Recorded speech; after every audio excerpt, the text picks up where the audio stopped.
श्रीगुरुभ्यो नमः परमगुरुभ्यो नमः श्रीमदानन्दतीर्थभगवत्पादाचार्येभ्यो नमः। प्रह्लादाह्लादको मायि मत्तमातङ्गभेदकः लक्ष्म्यालिङ्गितवामाङ्गो हन्यान् विघ्नान्केसरी सुमुखौ सुन्दरतरौ सुनासौ सुखचित्तनु सुराराधितपादाब्जो रमानारायणोस्तमः। प्रथमो हनुमान् नामा द्वितीयो भीम एव च पूर्णप्रज्ञस्तृतीयस्तु भगवत्कार्यसाधकः। तपो विद्या विरक्त्यादिसद्गुणौ खाकरानहं वादिराजगुरून् वन्दे हयग्रीवदयाश्रयान्। यत्सेवया सहस्रास्येडमुखोऽथनादिपः रिक्तो मद्वमताब्दिन्दुं राघवेन्द्रं तमाश्रये। यत्स्पृष्टधूमधूपस्य सेवनादरोगजातयः तक्षणादेव नश्यन्ति स कृष्णो मां सदा वदतु। ಶ್ರೀಗುರುಭ್ಯೋ ನಮಃ ಹರಿ ಓಂ. ರಾಘವೇಂದ್ರ ಸ್ವಾಮಿಗಳ ಪರಮ ಪವಿತ್ರವಾಗಿರುವಂತಹ ಆರಾಧನೆ ಇನ್ನೇನು ಮುಂದಿನ ವಾರ ಬರುತ್ತದೆ. ಈ ಸಮಯದಲ್ಲಿ ವಿಶೇಷವಾಗಿ ರಾಘವೇಂದ್ರ ಸ್ವಾಮಿಗಳ ಒಂದು ಸೇವೆಯಲ್ಲದೆ ಅವರ ಸ್ತೋತ್ರಗಳು, ಅವರು ಬರೆದಂತಹ ಚರಿತೆಗಳ ಒಂದು ಪಠನ, ಅದು ಮುಖ್ಯವಾಗಿ ಅವರಿಗೆ ಮಾಡುವಂತಹ ಆರಾಧನೆ. ಈ ನಿಟ್ಟಿನಲ್ಲಿ ವಿಶೇಷವಾಗಿ ರಾಘವೇಂದ್ರ ಸ್ವಾಮಿಗಳ ಕುರಿತು ಕೆಲವು ಕೃತಿಗಳ ಅನುವಾದವನ್ನು ಯಥಾಮತಿ ಮಾಡಲು ಪ್ರಯತ್ನಿಸುತ್ತಿದ್ದೇನೆ. ಇದರಲ್ಲಿ ಮುಖ್ಯವಾಗಿ ನಮ್ಮ ಅಪ್ಪಣ್ಣಾಚಾರ್ಯರು ರಾಘವೇಂದ್ರ ಸ್ವಾಮಿಗಳ ಸಮಕಾಲೀನರು, ಅವರ ಅಂತರಂಗ ಭಕ್ತರು. ಅವರು ರಾಘವೇಂದ್ರ ಸ್ತೋತ್ರವನ್ನು ಹೇಳಿದಾಗ ತುಂಗಭದ್ರೆಯೇ ಒಂದು ತುಂಬಿ ಹರಿತಿದ್ದ ತುಂಗಭದ್ರೆ ದಾರಿ ಬಿಟ್ಟು ಕೊಟ್ಟಂತಹ ಒಂದು ಮಹಾನುಭಾವರು. ಅಂತಹ ಅಪ್ಪಣ್ಣಾಚಾರ್ಯರು ಬರೆದಂತಹ ಒಂದು ಕೃತಿ ರಾಘವೇಂದ್ರ ಸ್ವಾಮಿಗಳ ಮಂಗಳಾಷ್ಟಕ, 9 ಪದ್ಯಗಳುಳ್ಳಂತಹದ್ದು ವಿಶೇಷವಾಗಿರುವಂತಹ ಕೃತಿ. ಇದರ ಸಂಕ್ಷಿಪ್ತ ಅನುವಾದವನ್ನು ಒಂದೊಂದು ದಿನ ಒಂದೊಂದು ಪದ್ಯವನ್ನು ನೋಡಿಕೊಳ್ಳುತ್ತಾ ಹೋಗೋಣ. ರಾಘವೇಂದ್ರ ಸ್ವಾಮಿಗಳ ಮಹಿಮೆ ಎಂತಹದ್ದು ಅಂತ ಈ ಒಂದು ಕೃತಿಯಲ್ಲಿ ಕ್ರಮೇಣ ಒಂದೊಂದು ಪದ್ಯದಲ್ಲಿ ಹೇಳ್ತಾರೆ. ಇದರಲ್ಲಿ ಒಂದೊಂದು ಪದ್ಯದ ಅಷ್ಟಕ ಅಂದರೆ 8 ಪದ್ಯಗಳು ಉಳ್ಳಂತಹದ್ದು. ಅದರಲ್ಲಿ ಮತ್ತೆ ಫಲಸ್ತುತಿ ಒಂದು 9 ಆಗುತ್ತೆ. 8 ಪದ್ಯಗಳಲ್ಲಿ ವಿಶೇಷವಾಗಿ ಯಾವ ಪ್ರಾರ್ಥನೆ ಮಾಡ್ಕೊಳ್ತಾರೆ ಅಪ್ಪಣ್ಣಾಚಾರ್ಯರು ಅಂದರೆ, ಶ್ರೀಮತ್ ಸದ್ಗುರು ರಾಘವೇಂದ್ರ ಯತಿರಾಟ್ ಕುರ್ಯಾದ್ ಧ್ರುವಂ ಮಂಗಲಂ. ಎಂತಹ ರಾಘವೇಂದ್ರ ಸ್ವಾಮಿಗಳು ಅಂದರೆ ಶ್ರೀಮತ್ ಸದ್ಗುರು, ಒಳ್ಳೆಯ ಗುರುಗಳಾಗಿರುವಂತಹ ರಾಘವೇಂದ್ರ ಸ್ವಾಮಿಗಳು. ಬರೀ ಗುರುಗಳಷ್ಟಲ್ಲ, ಸದ್ಗುರು, ಶ್ರೇಷ್ಠರಾಗಿರುವಂತಹ ಗುರುಗಳು, ಯಾವ ದೋಷಗಳು ಇಲ್ಲದೇ ಇರುವಂತಹ ಗುರುಗಳು ನಮ್ಮ ರಾಘವೇಂದ್ರ ಸ್ವಾಮಿಗಳು. ರಾಘವೇಂದ್ರ ಶಬ್ದದಲ್ಲೇ ಬಹಳಷ್ಟು ಅರ್ಥಗಳು ಅಡಗಿವೆ. ರಾಘವೇಂದ್ರ ಶಬ್ದ ಮುಖ್ಯವಾಗಿ ರಾಘವೇಂದ್ರರು ಅಂದರೆ ರಾಮಚಂದ್ರ ದೇವರು. ಯಾಕಂದರೆ ರಾಘವಾಣಾಂ ಇಂದ್ರಃ, ರಾಘವ ವಂಶಕ್ಕೆ ಇಂದ್ರನಾಗಿರುವಂತಹ ವ್ಯಕ್ತಿ. ಅದೇ ರೀತಿ ರಾಘವ ಎಂಬುವಂತಹದ್ದು ರಾಮದೇವರ ಹೆಸರು. ಆದ್ದರಿಂದ ರಾಘವ ಇಂದ್ರಃ ಯಸ್ಯ ಸಹ ಅಂದರೆ ಹನುಮಂತ ದೇವರು. ರಾಘವ ರಾಮದೇವರು ಯಾರ ಇಂದ್ರರೋ, ಯಾರ ನಾಥನೋ ಅಂತಹವರು. ಆದ್ದರಿಂದ ರಾಘವೇಂದ್ರ ಶಬ್ದಕ್ಕೆ ರಾಮದೇವರು, ಹನುಮಂತ ದೇವರು ಮುಖ್ಯವಾಗಿ ಇಲ್ಲಿ ಒಂದು ಕಥಾನಾಯಕರಾಗಿರುವಂತಹ ರಾಘವೇಂದ್ರ ಸ್ವಾಮಿಗಳು.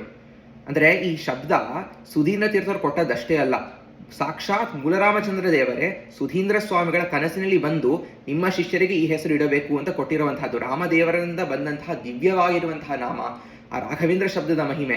ಒಂದೊಂದು ಅಕ್ಷರ ಹೇಳಿದರೆ ಎಷ್ಟೆಷ್ಟೋ ಪಾಪನಾಶ ಆಗತ್ತೆ ಅಂತ. ಅಘಂ ದ್ರಾವಯತೆ ಯಸ್ಮಾತ್ ವೇಂಕಾರೋ ವಾಂಚಿತ ಪ್ರದಃ ರಾಘವೇಂದ್ರೋ ಯತಸ್ತಸ್ಮಾತ್ ಲೋಕೇ ಖ್ಯಾತೋ ಭವಿಷ್ಯತಿ. ವಿಶೇಷವಾಗಿ ರಾಘವೇಂದ್ರ ಸ್ವಾಮಿಗಳಿಂದ ನಮ್ಮ ವೇಮ್ ಅಂದರೆ ಪಾಪ, ಆ ಪಾಪವು ವಿಶೇಷವಾಗಿ ನಾಶವಾಗಿ ರಾಘವೇಂದ್ರ ಅಘಂ ದ್ರಾವಯತೆ, ಅಘ ಅಂದರೆ ಪಾಪ, ಅಘ ನಾಶ ಆಗಿರುವಂತಹದ್ದು. ರಾ ಎಂದರೆ ನಮ್ಮ ಒಂದು ಬೆಟ್ಟದಂತಿರುವಂತಹ ಪಾಪವು ನಾಶ ಆಗುತ್ತವೆ ಅಂತ ನಮ್ಮ ಗೋಪಾಲದಾಸರು ಹೇಳ್ತಾರೆ. ಅದೇ ರೀತಿಯಾಗಿ ಘ ಅಂದರೆ ಒಳ್ಳೆಯವಾಗಿರುವಂತಹ ಜ್ಞಾನ ಇತ್ಯಾದಿಗಳು ರಾಘವೇಂದ್ರ ಸ್ವಾಮಿಗಳಲ್ಲಿ ಆ ಭಕ್ತಿ ಉಂಟಾಗುತ್ತದೆ. ವೇಮ್ ಅಂದರೆ ವೇಗದಿ ಜನನ ಮರಣ ದೂರ, ನಾವು ಸಂಸಾರದಿಂದ ಮುಕ್ತರಾಗುತ್ತೇವೆ. ದ್ರಾ ಎನ್ನಲು ಶ್ರವಣಾರ್ಥ ಶ್ರುತಿಪಾದ್ಯನ ಕಾಂಬ, ಆ ಶ್ರುತಿ ಪ್ರತಿಪಾದ್ಯನಾಗಿರುವಂತಹ ಪರಮಾತ್ಮನ ದರ್ಶನವು ಬೇಗವಾಗಿ ಆಗುತ್ತದೆ. ಆದ್ದರಿಂದ ರಾಘವೇಂದ್ರ ರಾಘವೇಂದ್ರ ಅಂತ ಹೇಳಿದಾಗ ನಮ್ಮ ಪಾಪನಾಶ ಆಗತ್ತೆ, ನಾವು ಭಕ್ತರಾಗುತ್ತೇವೆ. ಆ ಭಕ್ತಿಯ ಮೂಲಕವಾಗಿ ಪರಮಾತ್ಮನ ದರ್ಶನ ಬೇಗವಾಗಿ ಆಗಿ ನಾವು ಕೂಡ ಸಂಸಾರದಿಂದ ವಿಮುಕ್ತರಾಗುತ್ತೇವೆ. ಆದ್ದರಿಂದ ರಾಘವೇಂದ್ರ ಶಬ್ದ ಒಂದೇ ಸಾಕು. ಯಾಕೆಂದರೆ ಗುರುಗಳು, ಹರಿವಾಯು ಗುರುಗಳು ಮೂರನ್ನು ನಾವು ಸ್ಮರಿಸಿಕೊಳ್ಳಬಹುದು. ರಾಮಚಂದ್ರ ದೇವರು, ಹನುಮಂತ ದೇವರು, ರಾಘವೇಂದ್ರ ಸ್ವಾಮಿಗಳಿಂದ ಚಿಂತಿಸುವಂತಹ ದಿವ್ಯವಾಗಿರುವಂತಹ ನಾಮ. ಅಂತಹ ರಾಘವೇಂದ್ರ ಸ್ವಾಮಿಗಳು ಯತಿರಾಟ್. ಯತಿರಾಟ್ ಅಂದರೆ ಯತಿರಾಜರು, ಗುರುರಾಜ ಅಂತ ನಾವು ರಾಘವೇಂದ್ರ ಸ್ವಾಮಿಗಳನ್ನ ಸಂಬೋಧಿಸುತ್ತೇವೆ. ಅಂದರೆ ಅಂದರೆ ಹೆಚ್ಚು ಜನರಿಗೆ ಈ ರೀತಿಯಾಗಿ ನಾವು ಸಂಬೋಧಿಸಲ್ಲ ಮಧ್ವಯತಿ ಪರಂಪರೆಯಲ್ಲಿ. ಒಬ್ಬರು ವಾದಿರಾಜರನ್ನ, ಸಾಕ್ಷಾತ್ ಲಾತವ್ಯ ಪದಸ್ಥರಾಗಿರುವಂತಹ ವಾದಿರಾಜರು, ಭಾವಿ ವಾಯುಗಳು, ಅಥವಾ ರಾಘವೇಂದ್ರ ಸ್ವಾಮಿಗಳಿಗೆ ವಿಶೇಷವಾಗಿ ಯತಿರಾಜ, ಗುರುರಾಜ ಅಂತ ಸಂಬೋಧಿಸುತ್ತೇವೆ. ಅಂದರೆ ಆ ಶ್ರೇಷ್ಠತ್ವ ಕೆಲವರಲ್ಲಿ ನಾವು ಹೆಚ್ಚನ್ನು ನಾವು ನೋಡುತ್ತೇವೆ ಲೋಕದಲ್ಲಿ. ಆದ್ದರಿಂದ ಅಂದರೆ ಯಾರೋ ಮಹಿಮೆ ಜಾಸ್ತಿ ಕಮ್ಮಿ ಅಂತ ಹೇಳೋದಲ್ಲ, ರಾಘವೇಂದ್ರ ಸ್ವಾಮಿಗಳನ್ನು ಗುರುರಾಜ ಅಂತ ಯಾಕೆ ಕರೆಯುತ್ತೇವೆ ಅಂದರೆ, ವಿಶೇಷವಾಗಿ ರಾಘವೇಂದ್ರ ಸ್ವಾಮಿಗಳು ಅಷ್ಟು ಲೋಕದಲ್ಲಿ ಪ್ರಸಿದ್ಧ ಹೊಂದಿರುವರು. ಅಂತಹ ರಾಘವೇಂದ್ರ ಸ್ವಾಮಿಗಳು ಕುರಿಯಾರ್ ಧ್ರುವಂ ಮಂಗಲಂ ಅಂತ ಅಪ್ಪಣ್ಣಾಚಾರ್ಯರು ಇಲ್ಲಿ ಪ್ರಾರ್ಥನೆ ಮಾಡಿಕೊಳ್ತಾರೆ. ಧ್ರುವಂ ಮಂಗಲಂ, ಬಹಳ ಶೀಘ್ರವಾಗಿರುವಂತಹದ್ದು, ಅಲ್ಪಕಾಲದ ಮಂಗಳ ನಮಗೆ ಬೇಕಾಗಿಲ್ಲ. ಧ್ರುವಂ ಮಂಗಲಂ, ಬಹಳಷ್ಟು ಕಾಲಗಳು ಇರುವಂತಹ ಮಂಗಳ, ಶಾಶ್ವತವಾಗಿರುವಂತಹ ಮಂಗಳ. ಎಂತಹ ಮಂಗಳ ಅಂದರೆ ಪರಮಾತ್ಮನ ಧ್ಯಾನ, ಪರಮಾತ್ಮನ ಸಮೀಪದಲ್ಲಿರುವಂತಹ ಆ ಒಂದು ಮಂಗಳಕರ ನನ್ನಲ್ಲಿ ಉಂಟು ಮಾಡಲಿ. ಯಾಕಂದರೆ ರಾಘವೇಂದ್ರ ಶಬ್ದದ ಅರ್ಥದಲ್ಲೇ ಬರುತ್ತದೆ, ಪರಮಾತ್ಮನ ದರ್ಶನವಾದರೆ ಶಾಶ್ವತವಾಗಿರುವಂತಹ ಮಂಗಳ, ಮೋಕ್ಷಾನುಭವ ನಮಗೆ ಆಗುತ್ತದೆ.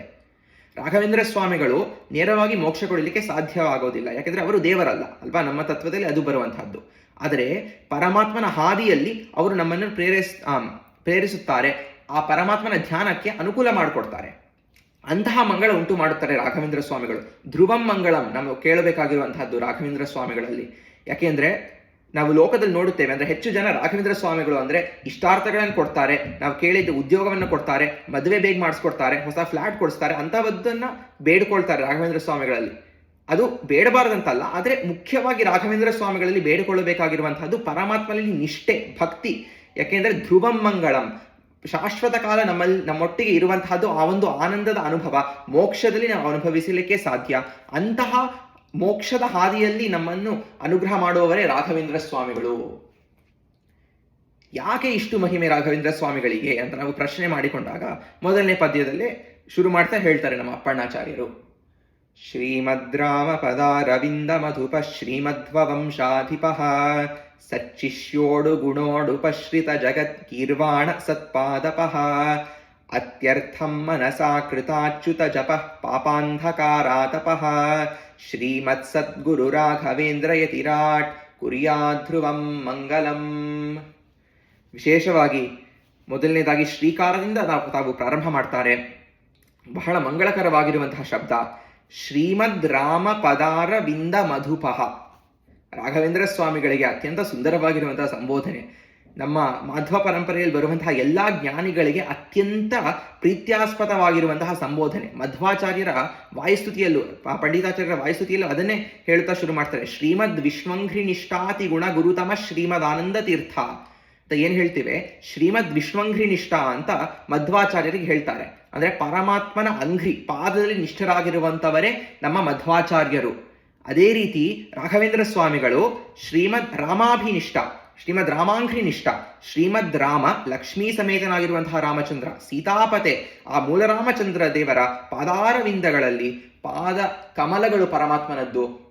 ಅಂತಹ ಪಾದ ಕಮಲಗಳಲ್ಲಿ ಸಂಚಾರ ಮಾಡುವಂತಹ ಮಧುಪಃ. ಮಧುಪ ಅಂದರೆ ಒಂದು ಜೇನುಹುಳದಂತೆ ವಿಶೇಷವಾಗಿ ಪರಮಾತ್ಮನ ಪಾದದ ಮಕರಂದದಲ್ಲಿ ಅವನ ಮಹಿಮೆ ಎಂಬುವಂತಹ ಮಕರಂದವನ್ನ ಸದಾಕಾಲ ಆಸ್ವಾದಿಸುತ್ತಿರುತ್ತಾರೆ ರಾಘವೇಂದ್ರ ಸ್ವಾಮಿಗಳು. ಇದರ ಫಲವೇನೆಂದರೆ ಶ್ರೀಮಧ್ವ ವಂಶಾಧಿಪ. ಅಂದರೆ ವೈಷ್ಣವ ಮತಗಳಲ್ಲಿ ಬಹಳಷ್ಟು ಮತಗಳಿವೆ, ಅದರಲ್ಲಿ ಸದ್ವೈಷ್ಣವ ಮತ ಇರೋದೊಂದೇ. ಮಧ್ವಾಚಾರ್ಯರು ಸ್ಥಾಪಿಸಿರುವಂತಹ ಅನಾದಿತ ಸಂಪ್ರದಾಯ ಅಂತ, ಅನಾದಿ ಕಾಲದಿಂದ ಬಂದಿರುವಂತಹ ಸತ್ಸಂಪ್ರದಾಯ. ಆ ಸತ್ಸಂಪ್ರದಾಯ ಶ್ರೀಮದ್ ವೈಷ್ಣವ ಸಿದ್ಧಾಂತ ಪ್ರತಿಷ್ಠಾಪಕಾನಾಂ. ಇದು ರಾಘವೇಂದ್ರ ಸ್ವಾಮಿಗಳು ಮಧ್ವಾಚಾರ್ಯರ ಬಗ್ಗೆ ಹೇಳುವಂತಹ ಮಾತು. ಅಂದರೆ ಮಧ್ವಾಚಾರ್ಯರು ಅವತಾರ ಮಾಡಿದ್ರು, ಮಧ್ವ ಸಿದ್ಧಾಂತ ಎಂಬುದನ್ನು ಸೃಷ್ಟಿಸಿದರು, ಸೃಷ್ಟಿ ಮಾಡಿ ಅದನ್ನ ಪ್ರಚಾರ ಮಾಡಿದ್ರು ಅಲ್ಲ. ಅನಾದಿತ ಸತ್ಸಂಪ್ರದಾಯಾಗತ ಶ್ರೀಮದ್ ವೈಷ್ಣವ ಸಿದ್ಧಾಂತ ಪ್ರತಿಷ್ಠಾಪಕಾನಾಂ. ಅನಾದಿ ಕಾಲದಿಂದ ಬಂದಿರುವಂತಹ, ಅಂದ್ರೆ ಯಾರು ಸೃಷ್ಟಿ ಮಾಡಿರುವಂತಹದ್ದಲ್ಲ, ಇದು ಅನಾದಿ ಕಾಲದಿಂದ ಗುರುಪರಂಪರಾಗತವಾಗಿ ಬಂದಿರುವಂತಹ ಶುದ್ಧ ವೈಷ್ಣವ ಸಂಪ್ರದಾಯವನ್ನ ಮತ್ತೆ ಪ್ರತಿಷ್ಠಾಪಿಸಿದ್ದಾರೆ. ಮತ್ತೆ ಸೃಷ್ಟಿ ಮಾಡಿಲ್ಲ, ಅದನ್ನು ಮತ್ತೆ ಭೂಮಿಯಲ್ಲಿ ಪ್ರಕಟ ಮಾಡಿದ್ದಾರೆ ಹೊರತು ಹೊಸದಾಗಿ ಏನೋ ಸೃಷ್ಟಿ ಮಾಡಿದ್ದಿಲ್ಲ. ಅಂತಹ ಮಧ್ವಾಚಾರ್ಯರು ಮಾಡಿರುವಂತಹ ನಮಗೆ ಕೊಟ್ಟಂತಹ ಅನಾದಿ ಕಾಲದಿಂದ ಬಂದಂತಹ ಸತ್ಸಂಪ್ರದಾಯ, ಆ ವೈಷ್ಣವ ಸಂಪ್ರದಾಯದ ವಂಶಾಧಿಪತಿಗಳು. ಯಾಕೆಂದ್ರೆ ಆ ಸಾಕ್ಷಾತ್ ಮಧ್ವಾಚಾರ್ಯರ ಮೂಲ ಮಹಾಸಂಸ್ಥಾನದ ಪೀಠದಲ್ಲಿ ಬಂದಿರುವಂತಹವರು ರಾಘವೇಂದ್ರ ಸ್ವಾಮಿಗಳು. ಅಂತಹ ರಾಘವೇಂದ್ರ ಸ್ವಾಮಿಗಳು ಆ ಮಧ್ವ ರಾಜ್ಯದ ಅಧಿಪತಿ. ವಿಶೇಷವಾಗಿ ವಿಷ್ಣು ಭಕ್ತರೊಂದಿಗೆ ವಿಷ್ಣು ಭಕ್ತರಲ್ಲೇ ಶ್ರೇಷ್ಠರಾಗಿರುವಂತಹ ಆ ಮಧ್ವಾಚಾರ್ಯರು ಅಂದ್ರೆ ವಾಯುದೇವರು ಸ್ಥಾಪಿಸಿರುವಂತಹ ಮತದ ಪ್ರವರ್ತಕರು ರಾಘವೇಂದ್ರ ಸ್ವಾಮಿಗಳು. ಇಷ್ಟೆಲ್ಲ ಆಗಿರುವಂತಹ ರಾಘವೇಂದ್ರ ಸ್ವಾಮಿಗಳು, ಅಷ್ಟು ಅವರ ಮಹಿಮೆ.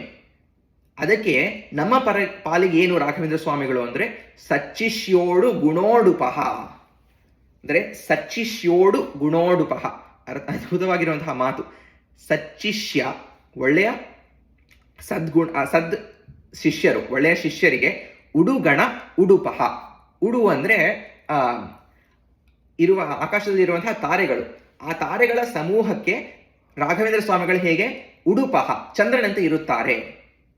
ಇಂತಹ ಅದ್ಭುತವಾದ ಮಾತು. ಯಾಕೆಂದ್ರೆ ಎರಡು ಅರ್ಥ ತಗೋಬಹುದು ಇಲ್ಲಿ. ಒಂದು, ರಾಘವೇಂದ್ರ ಸ್ವಾಮಿಗಳ ಭಕ್ತರು, ಆಕಾಶದಲ್ಲಿ ಎಷ್ಟು ತಾರೆಗಳಿವೆಯೋ ಅದರಷ್ಟೇ ರಾಘವೇಂದ್ರ ಸ್ವಾಮಿಗಳ ಭಕ್ತರು ಜಗದಾದ್ಯಂತ ತುಂಬಿದ್ದಾರೆ. ಕೋಟಿ ಕೋಟಿ ದಿನಕ್ಕಿಲ್ಲಿ ನೂತನ ಉತ್ಸವಗಳಾಗುವಾಗ ಅಂತ ಏನು ಗೋಪಾಲದಾಸರು ಹೇಳ್ತಾರೆ, ದಿನಕ್ಕೆ ರಾಘವೇಂದ್ರ ಸ್ವಾಮಿಗಳಲ್ಲಿ ಭಕ್ತಿ ಹೆಚ್ಚಾಗುತ್ತಿದೆ, ಭಕ್ತರು ಹೆಚ್ಚಾಗುತ್ತಿದ್ದಾರೆ, ಮಂತ್ರಾಲಯ ಕ್ಷೇತ್ರದ ಮಹಿಮೆ ಬೆಳೆಯುತ್ತಿದೆ, ನಾವು ನೋಡುತ್ತಿದ್ದೇವೆ. ಅಷ್ಟು ಆಕಾಶದಲ್ಲಿರುವಂತಹ ತಾರೆಗಳಿಗಿಂತ ಹೆಚ್ಚು ಭಕ್ತರು ರಾಘವೇಂದ್ರ ಸ್ವಾಮಿಗಳದ್ದು.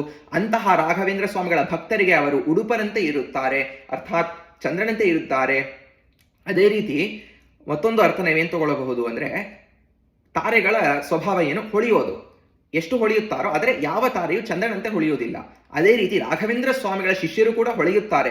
ಎಂತಹ ರಾಘವೇಂದ್ರ ಸ್ವಾಮಿಗಳ ಶಿಷ್ಯರು, ಏನು ಒಬ್ರಿಗಿಂತ ಒಬ್ರು, ನಮ್ಮ ಅಪ್ಪಣ್ಣಾಚಾರ್ಯರು, ವಿಭ್ರಾಮಪುರದ ಅಪ್ಪ ಅವರು, ಕೃಷ್ಣಾವಧೂತರು, ಸಕಲ ಹರಿದಾಸರು ಎಲ್ಲರೂ ಒಬ್ಬೊಬ್ಬರು ಒಂದು ತಾರೆಯಂತೆ ಹೊಳೆಯುತ್ತಾರೆ. ಆದರೆ ರಾಘವೇಂದ್ರ ಸ್ವಾಮಿಗಳು ಎಂಬುವಂತಹ ಚಂದ್ರ ಅವರಿಗಿಂತ ಉತ್ತಮವಾಗಿ ಇರುವಂತಹದ್ದು. ಅಂದರೆ ಆ ನಕ್ಷತ್ರಗಳ ಸಮೂಹಕ್ಕೆ, ತಾರೆಗಳ ಸಮೂಹಕ್ಕೆ ರಾಘವೇಂದ್ರ ಸ್ವಾಮಿಗಳು ಚಂದ್ರನಂತೆ ಇದ್ದಾರೆ. ಅದೇ ರೀತಿ ಶ್ರಿತ ಜಗತ್ ಗೀರ್ವಾಣ ಸತ್ಪಾದಪಃ, ಇದು ನಮ್ಮೆಲ್ಲರಿಗೆ ಗೊತ್ತಿರುವಂತಹದ್ದೇ. ಏನು, ನಮತಾಂ ಭಜತಾಂ ಕಲ್ಪವೃಕ್ಷಾಯ ನಮತಾಂ ಕಾಮಧೇನವೇ ಅಂತ ಏನು ಹೇಳುತ್ತೇವೋ, ಶ್ರಿತಜನ ದುರಿತಘ್ನಂ ಭಕ್ತವರ್ಗಸ್ಯ ನಿಘ್ನಂ ಸುರತರ ಸಮರೂಪಂ ಸರ್ವಸಾಮ್ರಾಜ್ಯ ಭೂಪಂ ಭಜಕ ಜನಶರಣ್ಯಂ ನೌಮಿ ಕಾರುಣ್ಯಪೂರ್ಣಂ ಕುರು ಋಣ ಪರಿಹಾರಂ ತಾತಮೇ ರಾಘವೇಂದ್ರ. ಶ್ರಿತಜನ ಅಂದರೆ ಯಾವ ಜನರು ರಾಘವೇಂದ್ರ ಸ್ವಾಮಿಗಳ ಅಲ್ಲಿ ವಿಶೇಷವಾಗಿ ಆಶ್ರಿತರಾಗಿದ್ದಾರೋ, ನಮತಾಂ ಕಾಮಧೇನವೇ, ಅವರಿಗೆ ಕಲ್ಪವೃಕ್ಷ ಕಾಮಧೇನವೇನಂತೆ ಇರುವಂತಹವರು. ಅಂದರೆ ಸತ್ಪಾದಪಃ ಪಾದಪಃ ಅಂದರೆ ಸತ್ಪಾದಪ ಅಂದರೆ ಒಳ್ಳೆಯ ವೃಕ್ಷ, ಅರ್ಥಾತ್ ಕಲ್ಪವೃಕ್ಷದಂತೆ ಇರುವಂತಹವರು. ಅಂತಹ ರಾಘವೇಂದ್ರ ಸ್ವಾಮಿಗಳು ವಿಶೇಷವಾಗಿ ಯಾರು ನಮಿಸುತ್ತಾರೋ, ಭಜತಾಂ ಕಲ್ಪವೃಕ್ಷಾಯ ನಮತಾಂ ಕಾಮಧೇನವೇ ಹೇಳಿರೋ ಹಾಗೆ, ಯಾರು ರಾಘವೇಂದ್ರ ಸ್ವಾಮಿಗಳಲ್ಲಿ ಆಶ್ರಿತರಾಗಿದ್ದಾರೋ ಅವರ ಪಾಲಿಗೆ ಕಲ್ಪವೃಕ್ಷದಂತೆ ಇರುವಂತಹವರು. ಅತ್ಯರ್ಥಂ ಮನಸಾ ಕೃತಾಚ್ಯುತ ಜಪಃ ಪಾಪಾಂಧಕಾರಾತಪಃ. ಇಲ್ಲಿ ಒಂದು ಅದ್ಭುತವಾದ ಚಿಂತನೆ ಬರುತ್ತದೆ. ಅತ್ಯರ್ಥಂ ಅತಿಯಾದ ಅರ್ಥದಿಂದ, ಒಂದು ಏಕಾಗ್ರತೆಯಿಂದ, ಮನಸ್ಸಿನಿಂದ, ಕೃತಾ ಅಚ್ಯುತ ಜಪಃ, ಅಚ್ಯುತ ನಾಮಕ ಪರಮಾತ್ಮನ ಜಪವನ್ನು ಸದಾಕಾಲ ಮಾಡುತ್ತಾರೆ ರಾಘವೇಂದ್ರ ಸ್ವಾಮಿಗಳು. ಅದರ ಫಲವೇನು, ಪಾಪಾಂಧಕಾರಾತಪಃ, ನಮ್ಮ ಪಾಪಗಳಿಗೆ ತಾವು ವಿಶೇಷವಾಗಿ, ನಮ್ಮ ಪಾಪಗಳು ಅಂಧಕಾರ ಕತ್ತೇಲಿನಂತೆ ಇರುವಂತಹದ್ದು. ಅಂತಹ ಅಂಧಕಾರ ಎಂಬುವಂತಹ ನಮ್ಮ ಪಾಪಗಳಿಗೆ ರಾಘವೇಂದ್ರ ಸ್ವಾಮಿಗಳು ತಪಃ ಸೂರ್ಯನಂತೆ ಬೆಳಕನ್ನು ತೋರಿ ಅವನ್ನು ನಾಶ ಮಾಡುತ್ತಾರೆ. ಪ್ರಾಯಶಃ ಮೇಲ್ನೋಟಕ್ಕೆ ಅಷ್ಟೇ ಅಂತ ನಾವು ಬಿಡಬಹುದಾದರೆ ಇಲ್ಲಿ ಒಂದು ಅದ್ಭುತವಾದ ತತ್ವ ತುಂಬಿದ್ದಾರೆ ಅಪ್ಪಣ್ಣಾಚಾರ್ಯರು. ನಮ್ಮಲ್ಲಿ ಒಂದು ತತ್ವವಿದೆ ಮಧ್ವ ಸಿದ್ಧಾಂತದಲ್ಲಿ, ಯಥಾ ಯಂ ಉಪಾಸನೆ ತಥೈವ ತಂ ಭವತಿ. ಅಂದರೆ ಪರಮಾತ್ಮ ಅಥವಾ ಗುರುಗಳಲ್ಲಿ ನಾವೇನು ಗುಣವನ್ನು ಉಪಾಸನೆ ಮಾಡುತ್ತೇವೋ ಆ ಗುಣಗಳು ನಮ್ಮಲ್ಲೂ ಕೂಡ ಬರುತ್ತವೆ ಅಂತ. ಅಂದರೆ ಪರಮಾತ್ಮನನ್ನು ನಾವು ದೋಷ ದೂರ, ಗುಣಪೂರ್ಣ ಅಂತ ನಾವು ಉಪಾಸನೆ ಮಾಡಿದರೆ ನಮ್ಮ ಯೋಗ್ಯತಾನುಸಾರ ನಾವು ಕೂಡ ದೋಷ ದೂರರಾಗುತ್ತೇವೆ, ನಮ್ಮಲ್ಲಿರುವ ದೋಷಗಳು ಕೂಡ ನಾಶವಾಗುತ್ತವೆ, ನಮ್ಮಲ್ಲಿರುವಂತಹ ಗುಣಗಳ ಪ್ರಕಟಣೆ ಹೆಚ್ಚು ಆಗುತ್ತವೆ. ಅದೇ ರೀತಿ ಪರಮಾತ್ಮನ ಒಂದು ನಾಮ ಅಚ್ಯುತ, ಚ್ಯುತಿ ಇಲ್ಲದಂತಹ ವ್ಯಕ್ತಿಗೆ ನಾವು ಅಚ್ಯುತ ಅಂತ ಕರೆಯುತ್ತೇವೆ, ಅರ್ಥಾತ್ ದೋಷ ದೂರ. ಆದ್ದರಿಂದ ಅತ್ಯಂತ ಏಕಾಗ್ರತೆಯಿಂದ ರಾಘವೇಂದ್ರ ಸ್ವಾಮಿಗಳು ಈ ಅಚ್ಯುತ ನಾಮಕ ಪರಮಾತ್ಮನನ್ನ ಧ್ಯಾನ ಮಾಡುತ್ತಾರಲ್ವಾ, ಅಂದ್ರೆ ದೋಷ ದೂರತ್ವವನ್ನು ಪರಮಾತ್ಮನಲ್ಲಿ ಉಪಾಸನೆ ಮಾಡ್ತಾರೆ. ಅದರ ಫಲ ಏನು ಅಂದ್ರೆ ಪಾಪಾಂಧಕಾರಾತಪಃ, ನಮ್ಮ ಪಾಪವನ್ನು ನಾಶ ಮಾಡಲಿಕ್ಕೆ ಅವರು ಅರ್ಹರು. ಅಂದ್ರೆ ಯಥಾಯಂ ಉಪಾಸನೆ ತಥೈವ ತಂ ಭವತಿ. ರಾಘವೇಂದ್ರ ಸ್ವಾಮಿಗಳು ಪರಮಾತ್ಮನಲ್ಲಿ ದೋಷ ದೂರತ್ವವನ್ನು, ಅರ್ಥಾತ್ ವಾಯುದೇವರ ಅಂತರ್ಗತ ಪರಮಾತ್ಮನಲ್ಲಿ ದೋಷ ದೂರತ್ವವನ್ನು ಉಪಾಸನೆ ಮಾಡ್ತಾರೆ. ಆದ್ದರಿಂದ ಅವರಲ್ಲಿ ಸರ್ವಥಾ ದೋಷವನ್ನು ನಾವು ಚಿಂತಿಸಲಿಕ್ಕೆ ಸಾಧ್ಯವಿಲ್ಲ. ಅದೇ ರೀತಿ ನಮ್ಮಲ್ಲಿರುವಂತಹ ದೋಷಗಳು ಕೂಡ ನಾಶ ಮಾಡುತ್ತಾರೆ. ಅಂತಹ ರಾಘವೇಂದ್ರ ಸ್ವಾಮಿಗಳು ಶ್ರೀಮತ್ ಸದ್ಗುರು ರಾಘವೇಂದ್ರ ತಿರಾಟ್ ಕುರ್ಯಾತ್ ಧ್ರುವಂ ಮಂಗಲಂ. ಇದೇ ಚಿಂತನೆ ನಾವು ವಿಶೇಷವಾಗಿ ಈಗಷ್ಟೇ ನೋಡಿದ್ದೇವೆ. ರಾಘವೇಂದ್ರ ಶಬ್ದ ಹೇಳಿದರೆ ನಮ್ಮ ಪಾಪ ನಾಶ ಆಗುತ್ತವೆ. ಅಷ್ಟೇ ಅಲ್ಲ, ರಾಘವೇಂದ್ರ ಸ್ವಾಮಿಗಳ ಕಣ್ಣು ನೋಟ ಬಿದ್ದರೆ ನಮ್ಮ ಪಾಪ ನಾಶ ಆಗುತ್ತವೆ ಅಂತ ಗುರು ಜಗನ್ನಾಥದಾಸರು ಹೇಳ್ತಾರೆ. ದೃಷ್ಟಿ ಎಂಬ ಸುವಜ್ರದಿಂದತಿ ಬೆಟ್ಟದಂತಿರುತಿಪ್ಪರ ಪಾಪವ ಅಟ್ಟ ಕಳಿಸುವ ದೂರ ದೇಶಕ್ಕೆ ದುರಿತ ಗಜ ಸಿಂಹ.